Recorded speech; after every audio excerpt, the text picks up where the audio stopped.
Franchement les tourneaux avec Jacques Letourneau. Bienvenue à ce balado de Franchement les tourneaux. Alors, on reçoit aujourd'hui notre ami Éric Bouchard qui a été convoqué par le député du Bloc québécois, Mario Beaulieu, devant la Commission des langues officielles. Éric sera là demain. Bonjour, Éric. Bonjour, M. Letourneau. Hey, ça fait plaisir de te recevoir à mon émission. Ben, je suis très heureux, comme d'habitude. On va donner un bon show. Écoute, qu'est-ce que tu vas aller dire à la Commission des langues officielles, Éric Bouchard? OK, tu vas direct. Ah Ce oui? que je vais aller dire, c'est que la loi sur les langues officielles du Canada, c'est l'angle mort de la politique d'assimilation du gouvernement canadien, donc du régime colonial canadien anglais. Je vais aller aussi fort que ça. Tu pognes ça fort de même, Je vais toi. partir de même. C'est ultra inégal entre les francophones hors Québec puis les anglophones au Québec. Parce que eux autres, dans le fond, ils ont des bouts de fond d'école faits dans des roulottes. Il faut que ça leur prend 75 km de se rendre jusque-là. Puis ils ont de l'école jusqu'en 5e année. Puis après ça, ben, ils sont obligés d'aller à l'école en anglais puis à l'université en anglais. Alors qu'à l'opposé, la dite minorité anglophone, ben, elle a un système des plus performants, même qui est plus performant que celui des francophones parce que au Québec, l'éducation, c'est par tête de pipe. Donc, que tu sois un anglophone ou un francophone, que tu es dans une école en anglais ou en français, il y a un nombre, il y a 1000 étudiants dans une école, bien, l'école reçoit le nombre, l'argent équivalent à 1000 étudiants. On ne fait pas de distinction avec la langue. Mais le gouvernement fédéral, dans le cadre de ses programmes en lien avec la loi sur les langues officielles, bonifie. Puis il dit au gouvernement du Québec, moi, je vais mettre de l'argent de plus si toi, tu mets de l'argent de plus. Fait que tout le système d'éducation, de la maternelle jusqu'à l'université au Québec pour les anglophones, et la, je veux dire, on dit plus ça, hein, la Cadillac? Non, plus vraiment, oui. On va dire la Tesla. Oui. Puis pour ce qui est des francophones hors Québec, les autres, il faut qu'ils se battent pour avoir droit à des écoles jusqu'en Cour suprême. Donc, voilà ce que je vais leur dire. Mais ça se peut que je sois un petit peu provocateur. Mais c'est pas pour provoquer. En fait, c'est la vérité. L'affaire, c'est que, genre, tu me connais, moi, je suis l'espèce de fatigant qui va dire à tout le monde, « Hey! As-tu vu ça, cette affaire-là? C'est gros de même, il y a un éléphant dans la pièce, puis le monde va dire non, ça n'existe pas. » La minorité anglophone au Québec, là, ça n'existe pas. C'est un mensonge.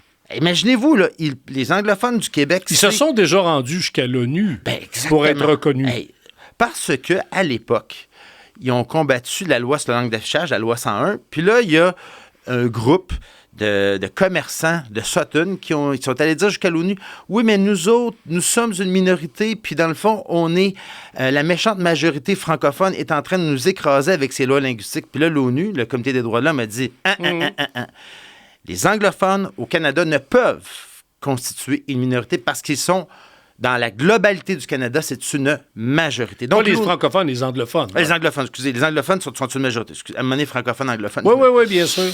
Et malgré ça, le gouvernement canadien, avec sa loi sur les langues officielles, a fait quoi? Il inscrit dans la loi que les anglophones du Québec constituent une minorité à développer et à protéger. Et donc, qu'est-ce qu'ils font? Ils mettent 100 millions de dollars par année pour qu'elle se développe et pour la protéger. Et on met l'argent où? Bien, on met l'argent dans tout le système de santé québécois. Qu'est-ce qu'ils font là, depuis 20, 25 ans, là, 30 ans?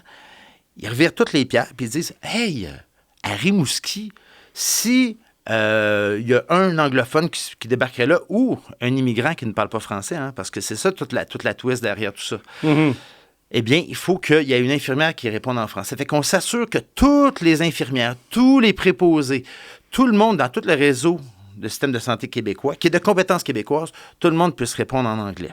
Et là, tu vas me dire, c'est normal, Éric. Mais voyons donc, on n'est pas pour faire un combat linguistique sur la question de la langue quand les gens sont malades.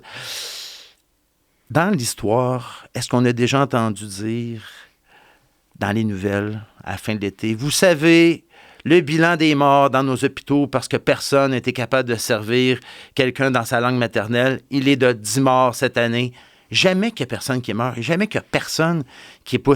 Puis quand toi, tu t'en vas dans un autre pays, moi, j'étais allé dans d'autres pays où je ne parlais pas la langue du pays, puis je parlais pas l'anglais. Puis c'est drôle, j'ai été soigné. Donc, c'est un faux argument. Ça fait que là, on met l'argent là-dedans. On met l'argent, comme j'ai dit précédemment, dans le système d'éducation. On met l'argent dans le système de justice. On forme des avocats puis on analyse toute la loi 101 et la loi 96, puis on forme des générations jeunes pour que, pour toute la vie d'avocats, ils puissent contester toutes les lois linguistiques au Québec. On met de l'argent aussi. Où avec le 100 millions? On donne de l'argent. Le principal bénéficiaire, c'est la Fédération des chambres de commerce du Québec. Fait que pourquoi nos amis du patronat, nos amis de l'entreprise indépendante, nos amis du commerce, ils sont si anglophiles puis si pour le beau bilinguisme?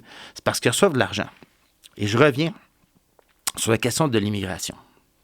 Parce que la question là-dedans, c'est actuellement, on se fait dire quoi? On se fait dire, si tu parles d'immigration, t'es soit un fasciste, ou bien, si tu veux pas en parler, t'es un woke. On s'entend? C'est un peu plate comme discours. Oui, M. Champagne, le ministre des Finances, d'ailleurs, un matin, il a reconnu qu'il y avait un enjeu d'accueil, parce que là, ils vont baisser les seuils de migration de migrants temporaires. Là. Fait que la loi sur les langues officielles, qu'est-ce qu'elle fait? Quand je dis qu'elle s'élève toutes les pierres, c'est qu'on s'assure que tous ceux qui ne parlent pas français puissent, sur le territoire québécois, vivre en anglais. Donc, tous ces immigrants qui arrivent, qui sont des bonnes personnes individuellement, puis même collectivement, comme nous, moi, je parle anglais, puis j'irais vivre dans un pays où je ne sais pas la langue, genre en Suède, puis je parlerais juste en anglais. On pourrait dire Éric Bouchard, le mauvais immigrant. Mais si j'ai pas le choix en Suède d'apprendre le suédois pour vivre, laissez-moi vous dire que je vais l'apprendre le suédois. Mais est-ce que la loi sur les langues officielles ne te protège pas comme francophone quand tu vas vivre en Alberta ou à Vancouver pour avoir des services en français?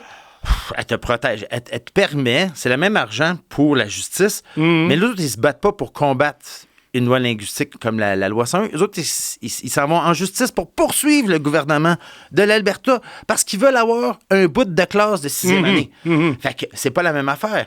Ils n'ont pas de service, ils n'ont pas d'institution.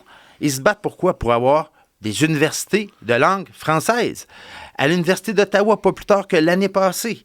Je veux dire, c'était reconnu que, parce que c'est une université dite bilingue, où est-ce que les francophones peuvent aller étudier en français, mais dans les faits, dans la faculté de médecine, il y a des gens qui se mettent à dire à des gens « speak white ». Ils disent « speak white » à des futurs médecins. Ça veut dire quoi, speak white? Pour ceux qui n'ont jamais entendu la chose, ça veut dire « parle anglais ». La vraie langue des Blancs, c'est l'anglais. Donc, dans des institutions qu'on dit bilingues. Donc, tout ça, c'est, dans le fond, c'est un prétexte de protéger les minorités linguistiques francophones hors Québec. L'objectif principal de tout ça, c'est d'injecter de l'argent au Québec pour anglo-normativiser la société. Ça veut dire quoi, anglo-normativiser? C'est de rendre normal le fait qu'on parle soit français ou anglais. Non, mais anglais. C'est normal de se faire servir en anglais quand on est un client. C'est normal qu'on se fasse dire par notre patron francophone qu'on doit parler dans la langue de Sugar Sammy lorsque quelqu'un s'adresse à nous en anglais. C'est ça, anglo-normativisé. En France, là, les mêmes immigrants qui débarqueraient en France, d'après vous, là, est-ce qu'ils se mettraient à parler en anglais? Tout le monde parle français en France parce que la société française est paramétrée pour que tout le monde parle en français. Donc, la norme, c'est de parler en français. Donc, se commander un café, c'est normal pour un immigrant qui ne parle pas le français d'essayer de le faire en français. Puis c'est normal pour celui qui donne le service de dire « c'est en français que ça se passe ». Pourquoi, Éric, les jeunes générations ont moins de difficultés avec ça, cette idée d'être servi en anglais ou de parler anglais et français? Excellente question, Monsieur le Président. Donc, la réponse, c'est l'anglo-normativisation qui est faite par la loi sur les langues officielles depuis 40 ans. À force d'investir des fonds pour faire en sorte qu'il y ait beaucoup de gens qui n'aient pas à parler le français dans l'espace public, ça fait en sorte qu'il y a de plus en plus de monde qui ne le parle pas. Ces jeunes-là, c'est pas comme nous autres, où est-ce qu'on a grandi, où est-ce qu'à l'est de Saint-Laurent, on n'entendait jamais un mot d'anglais, sauf à peu près à Saint-Léonard. Donc, eux autres, ils arrivent à 17, 18, 19 ans, nos gars, puis ils arrivent pour travailler dans un endroit, puis c'est normal, ils entendent de l'anglais partout, et donc on normalise la chose. Mais dans l'ouest de Montréal, ça fait déjà plusieurs années qu'on a normalisé la chose. Et donc, les francophones ils ont été minorisés dans l'ouest de l'île. Ils sont tellement minorisés et l'espace public s'est tellement anglicisé qu'ils s'assimilent. Rendez-vous compte? 130 000 francophones sur l'île de Montréal sont anglicisés. Ils vivent en anglais. Ils vivent en anglais. Ils sont nés de langue maternelle française. Ils ont appris le français de la part de leurs parents.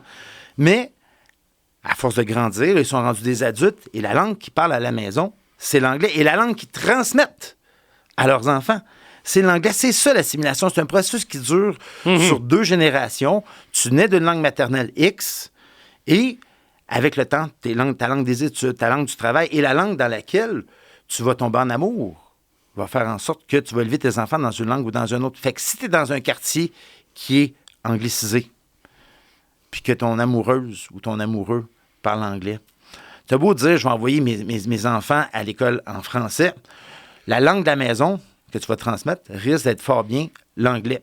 Puis si tes interactions quand tes enfants ils sortent, puis s'en vont jouer dans la rue, puis qu'ils s'en vont au dépanneur, puis qu'ils s'en vont au centre d'achat, ça se passe en anglais, bien tranquillement, bien ils vont s'angliciser. Comment on fait aujourd'hui, en 2025, pour réactualiser ou remettre sur ses deux pieds l'enjeu de la langue? Parce que tu le sais comme moi, il y a les jeunes, mais il y a aussi des gens qui nous écoutent qui vont dire « il tient un vieux discours », on dirait le patriote à Falardeau ou à Michel Chartrand. Non, mais pas vrai. Bon, t'es plus poli, tu sacs moins que Falardeau puis Chartrand, mais il en demeure pas moins que souvent la réaction, c'est de dire « dans le fond, il y en a même qui vont dire que c'est du racisme à l'endroit des anglophones ». Comment qu'on fait pour remettre dans sa juste perspective cette question-là qui est encore fondamentale? Bien, en fait, moi, je vois de deux façons. Première des choses, si je prends, mettons, le côté plus environnement, donc l'écosystème. Si beaucoup de jeunes, puis beaucoup de gens, mettons, on va dire, la génération des milléniaux, qui vont plus tourner vers, c'est important de protéger l'environnement et la biodiversité des espèces animales et végétales, de protéger la rainette faugrillon. On est à Longueuil. Si on perd la diversité végétale et animale, l'être humain est appelé à disparaître. Bien, c'est la même chose pour les langues et les cultures. Il faut que cette biodiversité-là, cette façon de penser qui est autre, vienne enrichir la culture mondiale. Fait que si le dossier de la langue française n'est pas important, bien imaginez, ça veut dire qu'on se fout complètement des langues autochtones. On se fout complètement de l'ensemble de ce qui se passe dans le monde autochtone, puis toute la perte culturelle et linguistique. Fait que moi, je tiens le même discours. Dans le coin, les Inuits, dans le coin de cette île, qu'est-ce qui arrive lorsqu'ils veulent aller, mettons, au secondaire, puis parler la langue Innu? Eh bien, jamais, parce qu'il y a une franco-normativité. Fait que moi, je suis autant en train de défendre les langues autochtones. Il faut être en mesure de développer des institutions et que les jeunes ne soient plus gênés de parler la langue Innu. Parce que quand on fait ça comme francophone, on dit « speak white », mais notre « speak white » à nous, c'est parle français. Donc, il faut être en mesure. Fait que les jeunes qui sont beaucoup plus ouverts à tout ce qui est une question de diversité, ouverts, dans le fond, à la réalité des Autochtones, puis à l'environnement, moi, c'est comme ça que je le reprends. Et chez nous, je reviens à ça, mon gars, il est devenu aussi combatif que moi. Je veux dire, lui, il se fait pas servir en anglais à Montréal. Puis quand sa patronne, il demande, il faut que tu répondes en anglais à ceux qui te parlent en anglais, il va continuer, il va parler français. Et au bout du compte, il dit, j'ai jamais eu de plainte. Il dit, j'ai jamais eu de plainte. Bien sûr. Moi, j'ai fait la même chose avec mes garçons. Mon plus vieux qui travaille dans une boutique sur Mont-Royal, dans l'est de Montréal, et qui se fait dire par ses patrons, il faut répondre puis saluer les gens dans les deux langues, alors que 98-99% de la clientèle est francophone. Donc, ça n'existait pas, ça, il y a 20 ans. Ben, c'est ça. Mais ça, on met la faute sur individuellement, il faut défendre notre langue. Il faut donc être fier. Ça, c'est le discours des fédéralistes. Puis ça, le discours de ceux qui veulent pas avoir de loi linguistique. Le discours du patronat. Soyez donc fiers. Puis c'est la fierté, là. À force de fierté, là, on va ériger une barrière puis on s'anglicisera pas. C'est pas une question de fierté. C'est une question de régime politique. C'est une question de loi. C'est une question... Et c'est ça que la loi 101 a essayé de faire. C'est ça que la loi 96 a essayé de faire. A essayé de franco-normativiser l'espace public pour que de façon naturelle et sans effort, les gens adoptent le français. Mais c'est pas ça qui s'est passé parce qu'on est dans un régime fédéral. Donc, la réponse à cette question, à mon jeune, puis aux jeunes, faisons l'indépendance du Québec, mon cher Jacques! Puis je pourrais ajouter quelques sacs, puis là, on pourrait se rapprocher de deux de nos grands penseurs, c'est-à-dire Chartrand et Falardeau. Je veux dire, c'est une pensée de combat. Puis là, c'est la même chose dans le mouvement syndical, c'est la même chose dans le mouvement des femmes. Il faut combattre, parce que sinon, il y a un rouleau compresseur du néolibéralisme, je dis des gros mots, puis un rouleau compresseur du régime fédéral canadien multiculturel. Anglais. Multiculturel. Et là, dans le fond, tout ce qu'on fait, c'est faire plaisir au marché, puis faire plaisir aux patrons. Puis là, hey, les patrons. Oui, mais là, si on met des règles sur le français, on ne sera pas compétitif. Puis tout, là, puis des règles sur l'environnement, on ne sera pas compétitif. Puis il n'y a rien. Puis là, il faudrait aucune règle, juste de l'argent dans leur poche. Éric Bouchard, la prochaine fois, on parlera d'indépendance parce que c'est quand même une question qui sera à l'ordre du jour, même des prochaines élections au Québec, parce qu'on sait que le chef du PQ nous dit encore aujourd'hui qu'il y aura référendum si jamais le Parti québécois est porté au pouvoir. Devant la Commission des langues officielles, demain, je ne suis pas certain que tu vas faire changer d'avis toute la députation, mais à ceux et celles qui nous écoutent, par contre, je pense que tu ouvres effectivement des fenêtres de réflexion, qui peuvent nous permettre de faire avancer la défense du français. Je te remercie, Éric. Merci, Jacques. FM 103.3